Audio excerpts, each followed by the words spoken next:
Daddy Gang, welcome back to another episode of Call Her Daddy.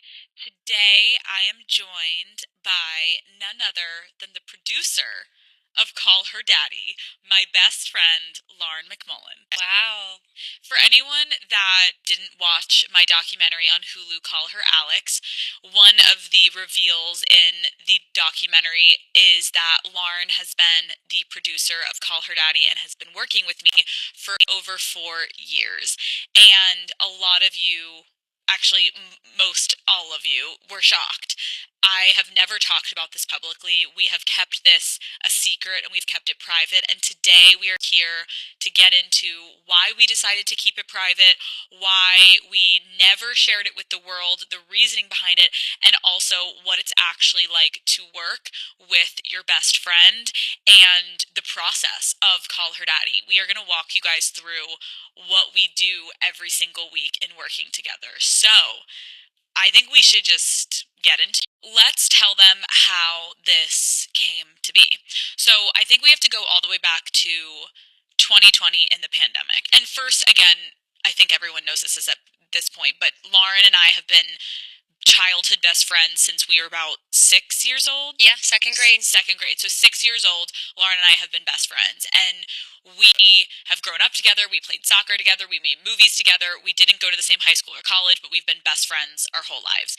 And in 2020, when I was producing and editing and hosting Call Her Daddy on my own, it was the pandemic and I was by myself living in New York. And it was a pretty dark time. I think I was really struggling. There was a lot going on online, obviously, with Call Her Daddy, and I was pretty isolated in New York City at the time. And Lauren happened to be going through a breakup at this time. And Lauren was trying to figure out her next move. Am I going to have to move home? What am I going to do? And I remember saying, Lauren, just move into my apartment with me. Like, this will be beautiful. Let's live together again, because we had lived with each other at one point.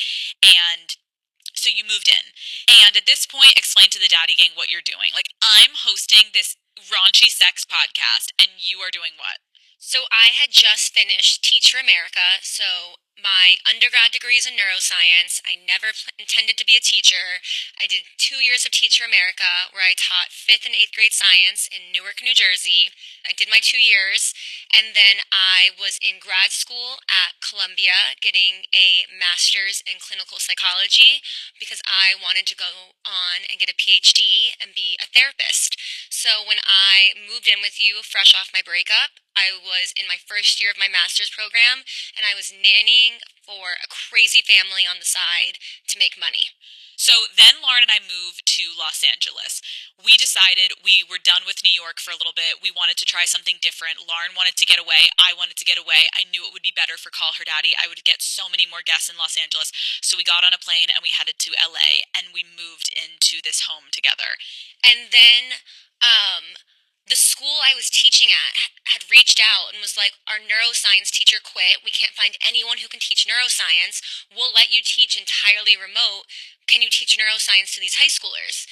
And I'm living in California teaching children in New Jersey. So my first class was every day at 5 in the morning, and then I'd be done work at 1 p.m. So you'd be waking up to like go record Call Her Daddy at 1 p.m. and I'd be finishing work for the day. We knew no one in LA.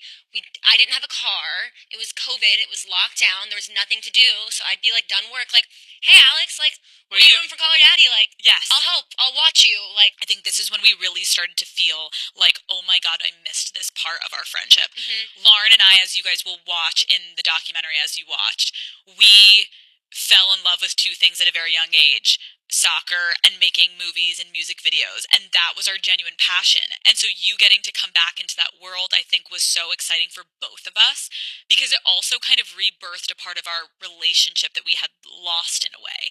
And so we both just leaned in and we started having so much fun. And so when I signed my deal with Spotify, that was 6 months into us living in the house, I would say. And that obviously changed my life forever. And it changed, I felt like, everyone's lives around me just because it definitely put me publicly in a different stratosphere. Like, I felt like there was more attention on me. There was a bigger conversation around money. Again, I think people don't really know this, but like, I didn't have a team. Like, I was still editing my own episodes. it was fully just you at that point. Yes, like there was no writers in these interviews. Like, I was writing all of my interviews. I was editing all of these things. I was like, I'm now making enough money where it's dumb. How am I not paying people to help me? And that I think was the beginning of the start of it all. Do you remember like the first real conversation post Spotify? So we sat down and you were like, I want to have something more consistent, something more formal. What are you interested in? What are your next moves? Because at that point, I had graduated from my master's program, and I wanted to go get a PhD, but I decided I wanted to take one more year before applying so I could do more research and get my name published on more papers. Oh, right. So I was like, wait, this kind of works out really well. You want to go into your first year of Spotify having people around you that you trust, feeling comfortable, not starting just like building a whole team from like scratch and not knowing anyone. So I'm like, this is perfect. I'll take my gap year with Call Her Daddy. Why did I forget that's how it Yeah. started? Yes, you were like, for sure in your head you were going to go to grad school. Cool. And there was going to be 1 year that you were going to work with me. I was going to get a freelance rate. Yep. And bill you for like my hours weekly at a freelance rate, and then on the side, I'd also be doing my psychology research and trying to get published in more academic research. To give everyone more context, this moment of me being like, okay, I'm going to hire you for a year, it really was us being like, let's just do this for 1 more year together. Yeah. It'll be so fun. And it was kind of the perfect setup for both. It Yes. made you feel more comfortable Yes. going into your first year of Spotify, and it gave me consistent paid work while I tried to just write and apply to grad school. But in no way did we think this was long term. But now that I was going to be like billing you hourly and like tracking my hours and like having deliverables to meet Yep. and like actual deadlines to hit, it did start to become more real at that point. Yes. Where at this point now you are my boss and there is a differential between the two of us. It feels a little bit different than like me just sitting in the corner giving you thumbs up, laughing and saying like, "Oh, tell that funny story, tell that joke." Yes. Like now I'm like researching the guests you're having on. I'm pitching topics I think you should talk about. Yes. Like I'm spending real time doing like actual real work and it's feeling more real. And at that point we kind of had to have a conversation of like, okay, if we're going to do this 1 year and do it right and not leave feeling resentful that you felt I took advantage of the situation and was just using you for money, or that I felt I didn't have clear expectations and I'm not really set up for success. Like we have to treat this more real. Yes. And that's when we had the really hard conversation of I think I need to leave LA. I needed more things of my own. Yes. I was living in your house. Yep. I was relying on you and Matt for plans. I was working for you. Yes. And like we needed to shake it up. Yeah. And it was beautiful to see you go to Chicago and still to this day be fucking thriving. Like that was without a doubt the best decision I think you could have ever made for yourself picking that city. I feel like you have had such incredible success there. You've had such a support system. Like it's been beautiful. So I'm just so happy that it actually ended up working out. Yeah, I think that's like the best thing we ever could have done. And I remember we podcasted together being like, I'm moving to Chicago. Oh my God. And we told the Daddy Gang, we're like, I'm moving to Chicago for a job opportunity. The job opportunity was Call Her Daddy. And I was moving to Chicago so that we could give it a real chance and we didn't fuck shit up And by like we're professional. beating up each other's like assholes 24/7. Oh my God, I forgot that we publicly said that. I'm sorry, you guys. That's like a little white lie we told. Sorry. But so then okay, so now let's explain in that moment, why did we not tell the truth about why you were going to Chicago for a job?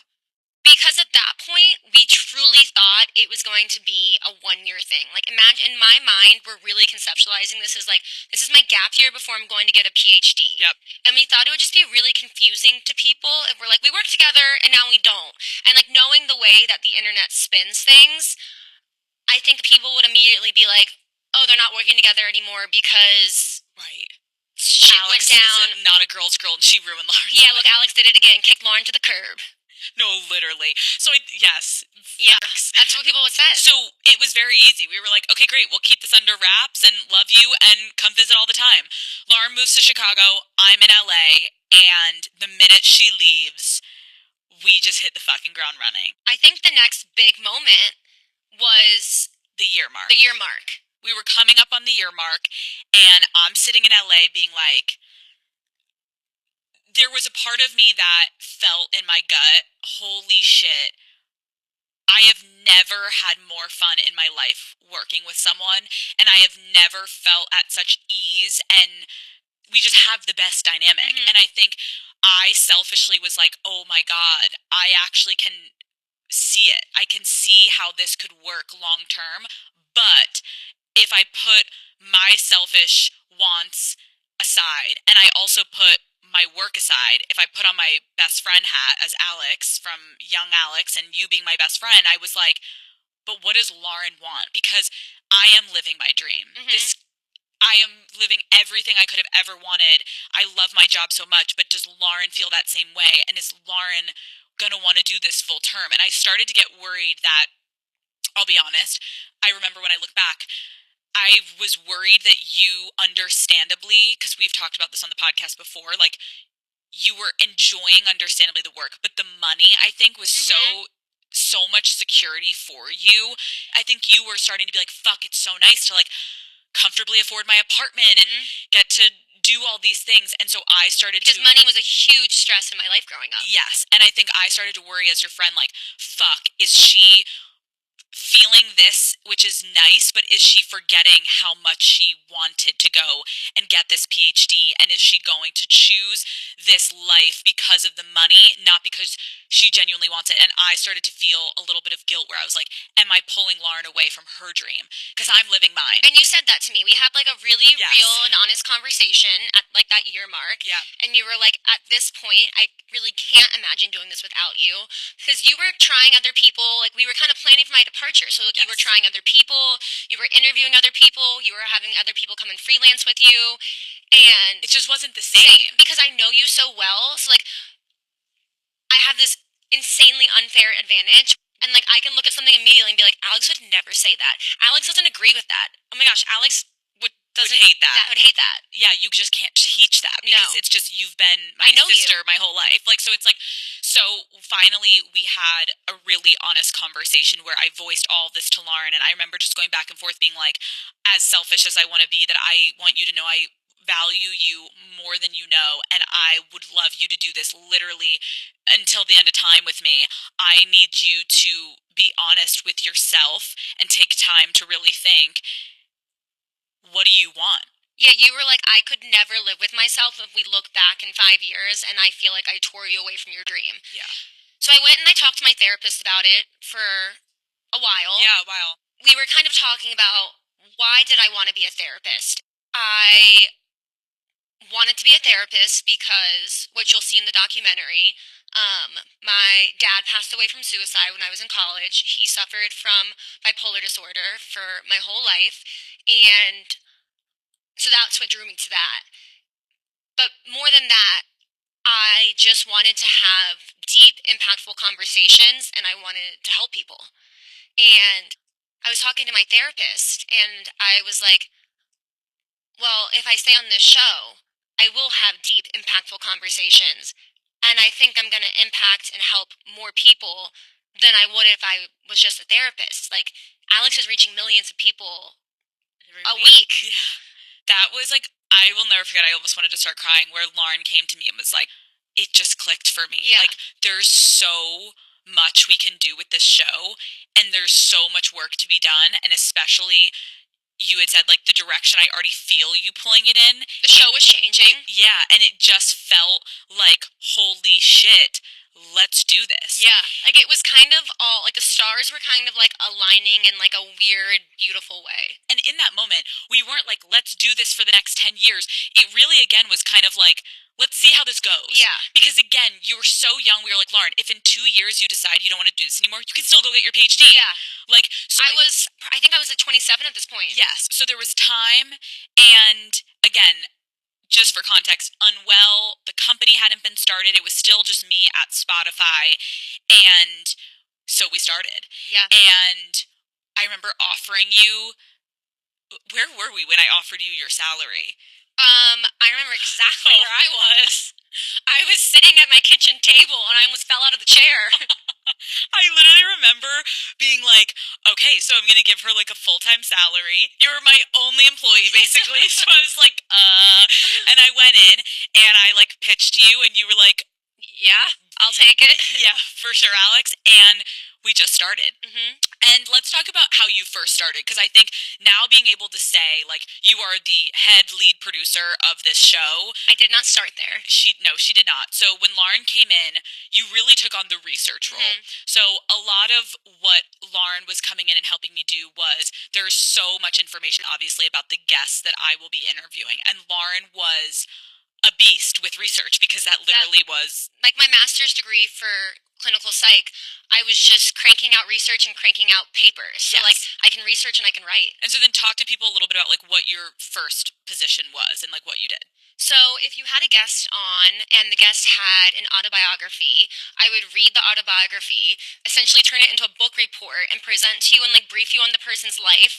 And then I started getting like more systematized and like I made you like a research system where like I made like a memo where it like breaks out like fast facts about them, put their life into a timeline, put in angles I think you'd be interested in, put in things I think you should avoid talking to them about, and I would kind of like talk to you about the person and like get you. I would just brief you on the person Yeah. and kind of pitch to you like what I think would be interesting for you to talk to them about, Yes. and that was kind of the start of it. Slowly, it has completely changed in a beautiful way. As my Spotify career continued, we then started Unwell. Hmm. And once Matt and I started Unwell and our company started to grow, Lauren and I recognized that there were so many more tentacles of the business that I was being involved in. Hmm. And so I was like, I need you to take on a bigger role for Call Her Daddy. And so what that looked like was Lauren started now to, in researching, she would write the full first draft of the interviews instead of me now. And so she was doing the research and she was writing these episodes. And then she was also helping me with all of the social media organization. So I would have a vision of how I wanted to roll. I'm very specific about how I want to roll out who the guest is, what I want the teasers to be, what I want the promo to be. And so Lauren would start working with our editors on crafting the promo, writing a script. This is what the promo should say. This is at the time that this needs to get uploaded. Like, At that point, I started like kind of touching everything. yes. And finally, I think once we realized we needed more people on our team is really when you took the next jump of your career, which was we found truly one of the most talented writers I think we've both ever worked with We to stole this her day. from CNN, from the news world. Shout out Chase. We love you. And she came on and changed your life because Like, I was talking about this like with Chase recently because she was like, I cannot fathom because like now we have more researchers too, which is Yes. really helpful because with my background, I make us take the research so seriously. yes. And they were like, "How the hell were?" Were you doing this alone? We don't know, but we got. I would start work at 6 a.m. Mhm. and probably work until 9 p.m. And we wouldn't stop. Like we were obsessed. Yeah. But again, we loved it so much that it. I never would wake up and be like, "Fuck my life! Like I have so much work. Fuck Alex." I was like, "This is so exciting. We have 3 interviews this week. I have 3 books to read this week. We gotta get it and done. 3 interviews to write this week." And so finally, once Unwell was up and running, I think it was very clear now that we needed to yet again reconfigure and systematize, because we now do have an editor on Call Her Daddy. And Mhm. although there are some weeks that I'm like, I will be personally editing this, like for example, the Kamala Harris interview, I was like, no one can touch this. I have to edit this on my own. Those are moments I'm still doing final edits or whatever, but we now have someone who's helping with edit. Mhm. Shout out Alex T, love you. Love you. What I will say is I think there's a lot of people on the internet, which makes me laugh. Understandably, I get why people would think that, though, again, is because when I signed with Spotify, when I signed with SiriusXM, I think there's this idea that there's these corporate big wigs who are like handing me the cards and saying, say all of this, and I'm just like this host. And meanwhile, it's like when you're, for literally my entire Spotify time, when you're reading these questions, it's us. Like, it's us putting this shit together. And now, as we've ventured on, it's literally me, Lauren, and one to two other young women in their 20s, and we're all doing basically a round table. We're talking about what we want the interview to be, and then we've got someone's going to do the research, someone's starting the prelim on like what the interview flow will be. We're doing multiple drafts. We're having Zoom meetings every week. We're going through, oh, I don't like this. Let's change this. Let's move this up here. This topic should hit harder. Let's move this to the front. Like, and then I go and I do the job. Yeah. And so it's so collaborative. It's so rewarding. And the interview process has become such a well-oiled machine, but it's taken a lot of work to get there. So why don't you talk a little bit about what you do every week? With having Unwell now and you doing so many things beyond Call Her Daddy, I handle anything logistic related to Call Her Daddy. So anyone on the Call Her Daddy team reports to me, and I manage the entire team. And I'm essentially the person who makes sure, from booking to the editor to the social media team to the research team to the interview being written to communicating with PR reps to making sure that episode makes it on uploaded on time. Yes. That I'm handling like everything, making sure everything is happening and everyone is doing what they're supposed to be doing, so that now you are purely thinking about nothing besides the creative. And it's so nice the way that you are able to keep the ship running. And sometimes you'll have 3 interviews in a week. Yes. And it's Insane. chaos, but it's amazing. And we love it. Yeah, I was gonna say, like, I've never felt so fulfilled. I've never felt so stimulated. I've never felt like I've done something that's had this much of an impact before. Like, we're saying how like we work insane hours, but like I never wake up dreading my job. I sometimes like wonder like, ooh, like how did I like clock like a 14-hour day yesterday and like not think twice, and like I don't feel burnt out. It's because like I legitimately like love this job so much and I care so much about this job. And I think like one of the coolest things is how much autonomy I feel like I have. I feel like that's like a big factor in like loving my job. Like I can have a therapy session where I'm like, I just had the best talk of my entire life. And I can be like, Alex, like I think we need to talk about this. And you're like, okay, go write an episode. Or I'll read something and I'll be like, this is important. Like go write an episode. It's such a rewarding process Mm-hmm. that I think, looking back on the days that I obviously took such pride in doing it all on my own, I think I now take so much more pride on not doing it all on my own, because I think getting to share the joy of what this show does every week with other people who get to be a part of the behind the scenes, it is indescribable, the feeling. Like, I know it sounds sappy, Daddy Gang, but like, getting to give you guys interesting, fun, engaging content every week, and it all is coming from the hearts of us and Yeah. a few more other young women in their 20s. Like, it's so fucking cool that we are creating these conversations, and it's coming from this like just genuine place of like, we're literally saying some of these ideas are because we were at a dinner, Uh-huh. and then it turns into an episode that's getting millions of views. I'm like, this is an advertisement from BetterHelp. I don't know about you guys, but I definitely have been overworking myself this year, and I decided that this summer I really, really need to try and relax a bit and focus on just enjoying everything I'm working so hard for.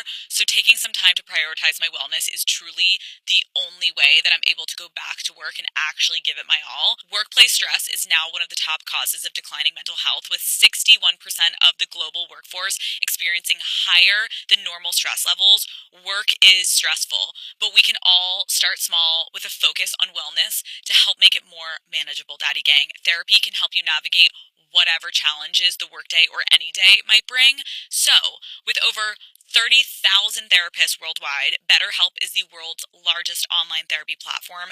They have served over 5 million people globally, and the results truly speak for themselves. The app is rated a 4.9 out of 5 on the App Store based on 1.7 million client reviews. It's also super convenient. You can join a session with a click of a button or switch therapists anytime you need. As the largest online therapy provider in the world, BetterHelp can provide access to mental health professionals with a diverse variety of expertise. Our listeners get 10% off their first month at betterhelp.com/daddy. That's betterhelp.com/daddy.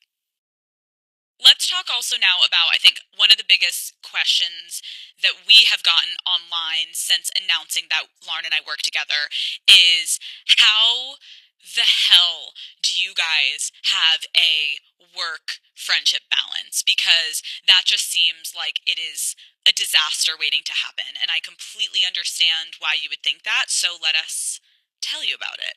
Um, I think that, like we kind of described in the beginning days when it was just us, we've always been very communicative. Hmm. And I think, although this may sound weird, once we kind of got our rhythm of how we wanted to work together, like literally of just like, are you getting paid? Are you quitting your job? Okay, now you are getting paid. Now you have a salary. What is my job role? What are my like day-to-day responsibilities? Yes, once that happened, when we're just working, it is the easiest thing in the world. And I will say, it is easier than when we were kids. Like, Hmm. when Lauren and I were children, we we had such a passion for filming and writing scripts and creating these worlds together.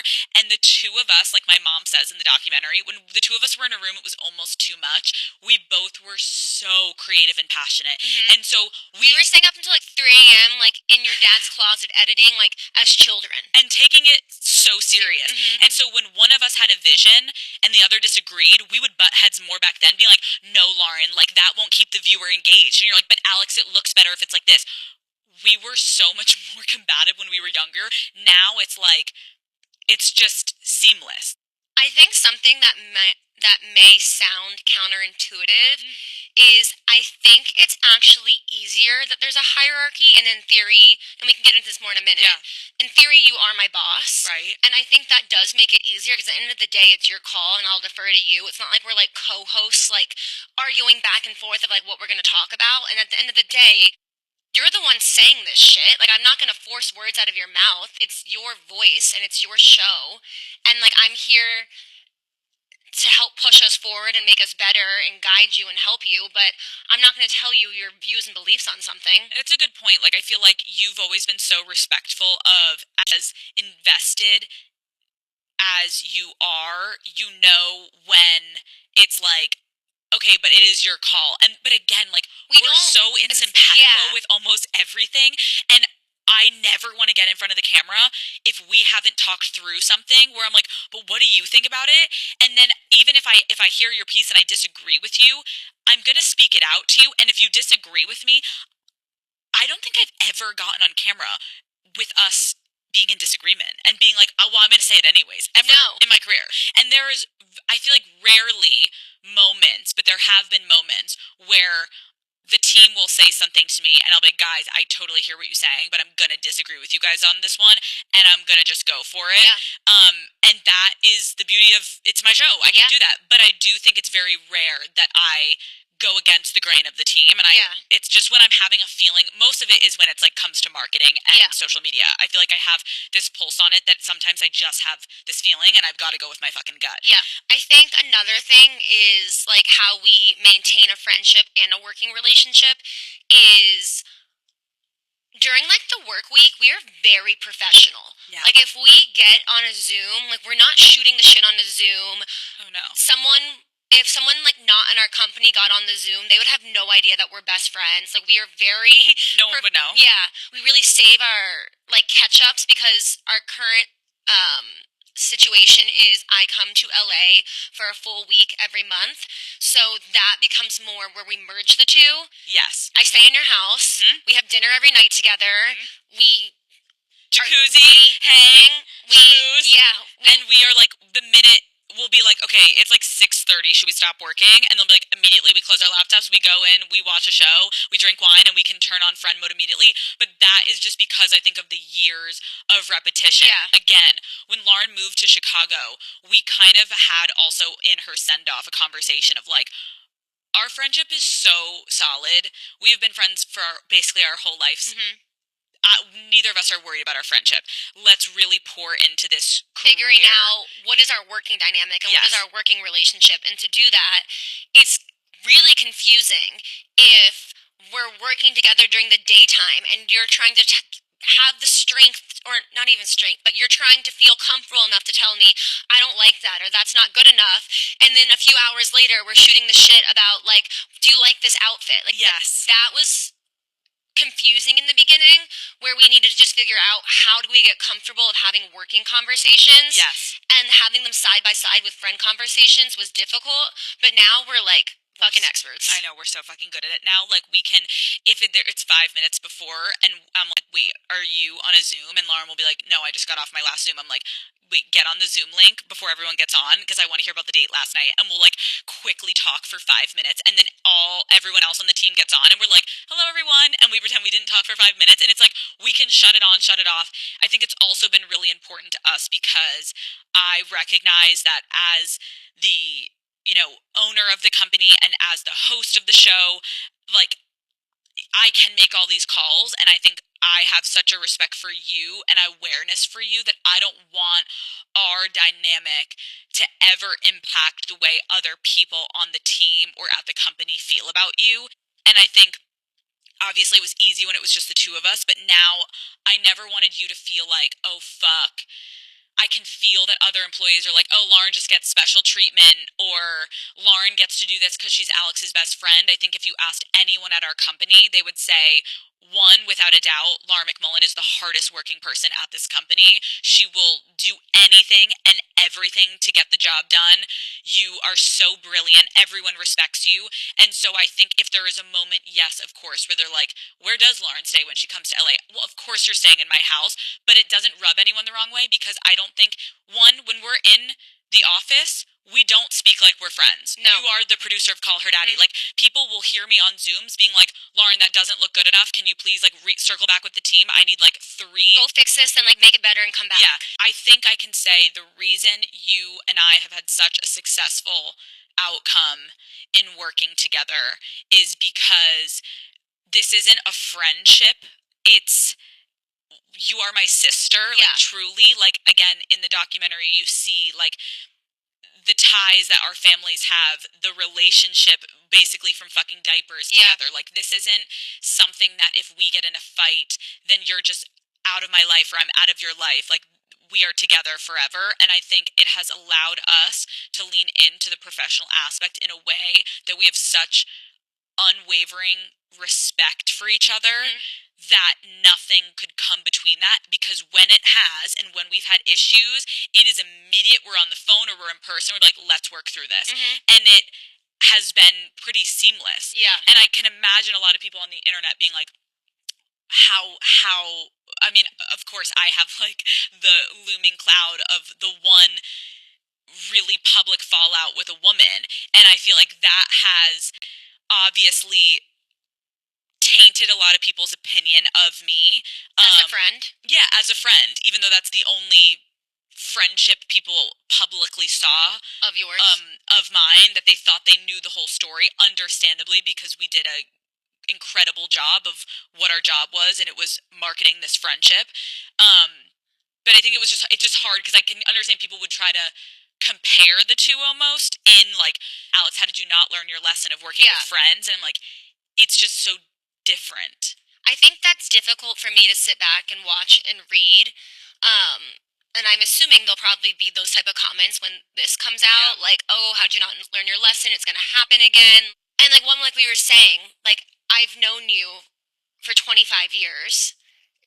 I think people forget that you knew her for a year and a half in total. It's just a very different situation, and I'm really proud of our friendship. And I think every friendship in my life, I almost always look at us as like the model friendship, because I think the way that we communicate, the way that we respect each other, the way that we are honest with each other and loyal to each other has allowed us to put ourselves into what maybe some people would understandably think would be a difficult situation, to put a friendship under that kind of pressure. And the fact that we've thrived and has been, I think, a testament to how hard we work at being with each other through it all. I agree. In our hectic, fast-paced lives, we could use some slowing down.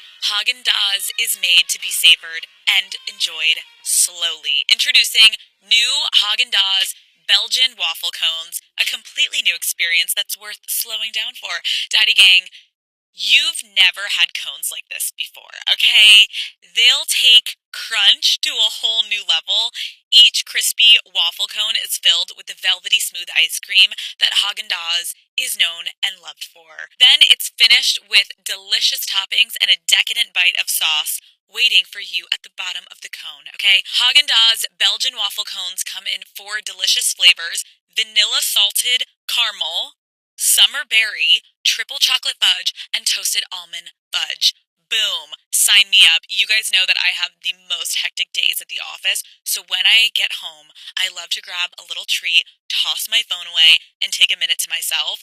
These cones are a must have in my freezer. I'm obsessed with the summer berry flavor. It's fruity and it's sweet, and seriously, it always hits the spot. It's the perfect way to end a long, long, long, stressful day.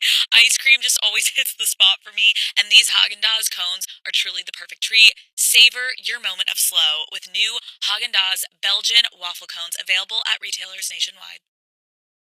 We asked the internet if you guys have any questions for Lauren and I about working together, and so we are going to answer them today. Lauren, do you want to read some? What is the coolest experience the two of you have gotten to have together since working together? Ooh. The Olympics was obviously very fun. The Olympics was insane. Like, I think, especially with our sports background, I think the two of us getting to go and produce a show for Peacock, and It was so much fucking work. it was so much work, but it was so rewarding. And we won a fucking Emmy for Oh, it. wait. Oh, we my won an Emmy. Wait, I forgot. Did we never tell anyone that? No, You guys, we won an Emmy. Lauren and I are both going to have Emmys in our offices. Yeah. I forgot that. So it made all of the blood, sweat, and tears worth it. It was so much work, but it was really rewarding, and I think I'm really proud of us because trying a new format, doing live, it was, yeah, Olympics was pretty fucking cool. Okay, what is Alex's best and worst quality as a boss? Oh, okay. And then you can do it about me. What is my best and worst quality as an employee? Okay, you go first. Okay, your best quality is how much you care, because I think it's really palpable and the expectations are high and the standards high. Obviously, that's what makes the show one of the best in the world, but I think how much you care and how hard you work inspires everyone on the team, and I think the whole company is inspired. So you're inspiring 70 people on a daily basis, and also the whole Daddy Gang. Oh my god, love you. I love you too. That's really sweet. Okay, now you're about to hit me with the worst.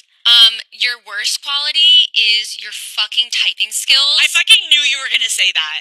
No. I don't know if you skipped typing class all of elementary school. Lori Cooper, what were you doing to your daughter? But she cannot type.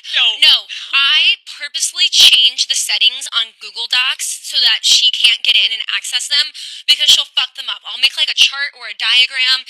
You put caps lock on in the middle of a sentence. You have punctuation in the middle of a sentence. It's I need to No, Lauren gets angry with me. She'll be like, "Stop typing," because I'll have a thought, or when I'm talking so fast and you can only type so fast, so then I pick it up and I try to add on what I'm saying, and then you're like, "Alex, stop it! Get out of my documents." Because Lauren's very specific about her formatting in her documents, Yeah. and I come in and I just crush your fucking soul. I don't also know why. I never learned. I, for some reason, always use caps lock, not shift. So then I'll be in caps lock and I'll look up and be like, "Oh fuck, no, it's bad." And even in your work slacks, Oh. even in your work slacks, well, we don't slack each other. No. Our company has a strict policy for work-life balance. We talk on Slack, but we will text. That's Yeah. the one thing that we go around. We're inappropriate. Yeah, we Yeah, text. We fine. don't Slack with each other. But when you Slack, you're so I guess it's good, blunt, but you just always seem so angry on Slack, where I'm like, And then you always sometimes will call me and be like, "Wait, you good?" Oh my, no, yeah, I'm bad. I'm a bad texter. you're bad with your fingers and words. You leave the words to your mouth. No, truly, You're not one for the. I will say it's an abomination when I get it in those documents. It's bad. I just feel like, yeah, it's not my strong suit. No. Okay, my favorite thing of working with you, two things, but only because I have to say it, even though I'm kind of taking yours, but it's a different version, which is when I started Call Her Daddy, I genuinely never believed someone would care about the product as much as I do, and I know it is unrealistic for anyone to care that much, but you are second to none. Like, I know if there is something going on and it's 3 a.m. and I call you and I'm freaking out about something with Call Her Daddy, you will do anything, no matter where you are in the world, no matter what's happening, you will drop everything and you put Call Her Daddy first always. And it makes me just feel so supportive because in it being my show, I understand someone wouldn't love it as much as I do, and it really does feel like you care as much as I do. So that's number 1. I do. Number 2, I think it has been such an incredible process watching you become a boss, and from starting in research and now growing to people reporting to you and reporting structures and how much they respect you as a boss. I know something Matt and I had wanted you to work on the past like 2 years was being more direct and being not confrontational, but just being able to have these hard conversations, whether it's a layoff, like Lauren has had to lay people off. Lauren has had to have honest conversation if work isn't up to par. Lauren has had to, you've just had a lot of growing, I feel like, in the past 2 years since Unwell has started, that I do think has allowed you to step into this executive role in a way that has changed the way I think people see you in this space. Again, as you're not my best friend, you are one of the best, highest people at this company, and you are there for a fucking reason. It has nothing to do with you being my best friend. It's because you're really fucking talented. Okay, we're gonna get emotional. Okay, your worst thing, if we're gonna be nitpicky, ever since someone bought you your headphones that you edit with or you're like doing your notes with, what do you think I'm gonna say? Every time I call you on the phone, You're like, get me. you sound like you're underwater and you're going in and out, you're spotty, and I can't hear a word you're fucking saying. So I'm calling Lauren after like a debrief of a fucking interview, and every time I finish my interview, I get into my car, we have this ritual, I call Lauren immediately, and Because I zoom into the interviews and I listen to the interviews live. and then I call her, and as when it's on the top of my head, we go through every single question that I asked, and Lauren is at her computer, and I debrief every question. Oh, that wasn't interesting. We're gonna cut that one. Oh, we're gonna have to cut this down. That their answer wasn't that interesting. Oh, I want to move that to the front, and I give Lauren all these notes. And Lauren sounds like this. And I'm like, Lauren? And she's like, sorry, turning off my AirPods. Sorry, Apple. I don't know what the fuck is going on, but it is. I think it's an issue with my phone too, maybe. Yeah, something's going on. Yeah. I literally am like, Lauren, you're like, sorry, disconnecting. That's my biggest pet peeve of you. Oh, great. That's like literally so that. minimal. You're a bad typer, and I wear headphones during conversations. Yeah, it's fine. Okay, what else? What is the most awkward conversation you've had to have at work?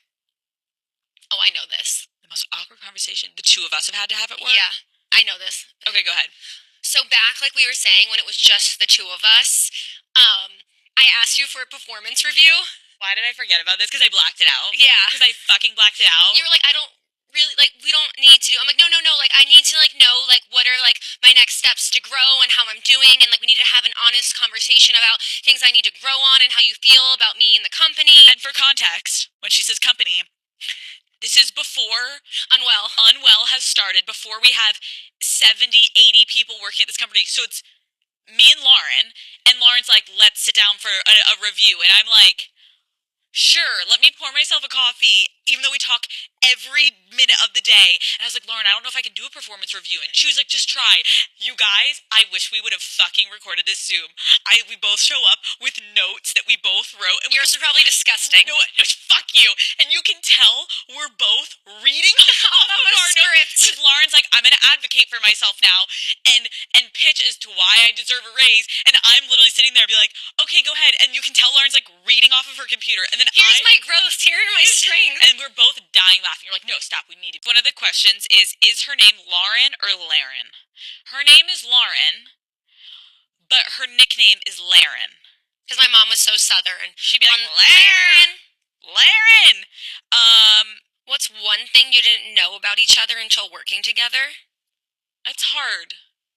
Go ahead. Mine's like kind of deep.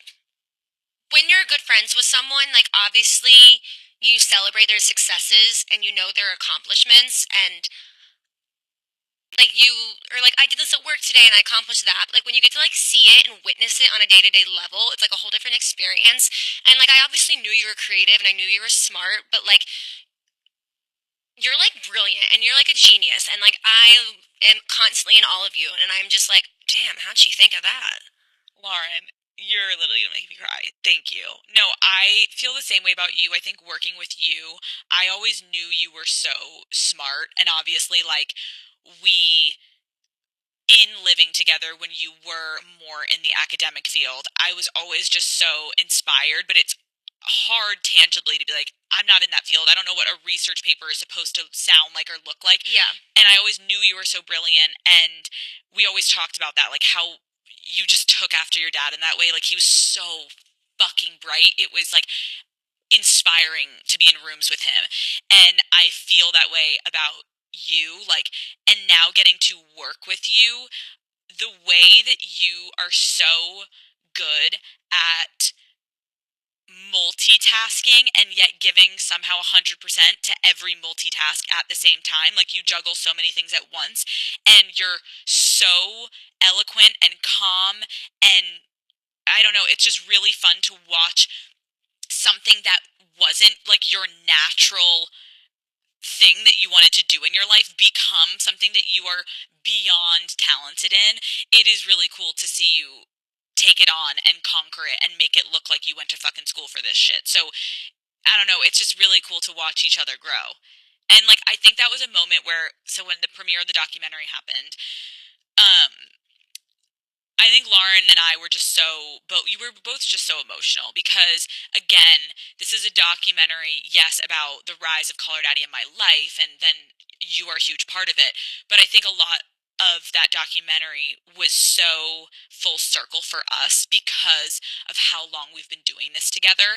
And so there was so much emotion tied into it, and our best friend Kristen, who is like the third in our dynamic from childhood, who was in our childhood videos, the three of us getting to come together, I think was such a beautiful moment for me because when you are having a lot of accomplishments, sometimes you forget to pause and really stop and be like, wait, if you knew this at 18, Mhm. you wouldn't even believe it. And Yeah. so I think being around you has also allowed me to stop and really be more present because you remind me of childhood and you remind me of home. So it's like I can pull out of being, I'm like executives around me and all these people from Spotify or Sirius, whoever it be, and when I look at you, it brings me back to childhood and it makes this job still feel like a mom and pop thing that like hasn't gotten too big and out of my control, and it still is my baby and it still is something that is all that's coming from the heart. And I think that's what I'm excited about, that people know now that you are working with me. I hope it gives people more clarity, whether you hate the interviews or love the interviews. Like, it's us. Yeah. And it's not some big corporation that's writing these things and I'm just regurgitating. Like, it's us. And like it or hate it, I'm really proud that we haven't strayed from the basement to now. Like, it is always going to be us. Look at that ending. That was I good. think that's where we have to end it. You guys, I am so happy we finally got to get this off our chest. Now no Yeah. one's gonna think Lauren just like doesn't have a job and just like Oh is my gosh, randomly in I LA. know. For like the longest time, all the comments were always like, "How is Lauren always with you? Like, how does she like travel around? Like, does she even have a job?" Right. I have a job. Lauren works at Call Her Daddy and Unwell, and it's just now, I guess, the beginning of you guys knowing this next chapter of our life. And I don't yeah. think we're slowing down anytime soon. I think we're just ramping up. Oh, there's so much coming. Get fucking ready, bitches. Love you guys. Thank you so much for tuning in. I will see you fuckers next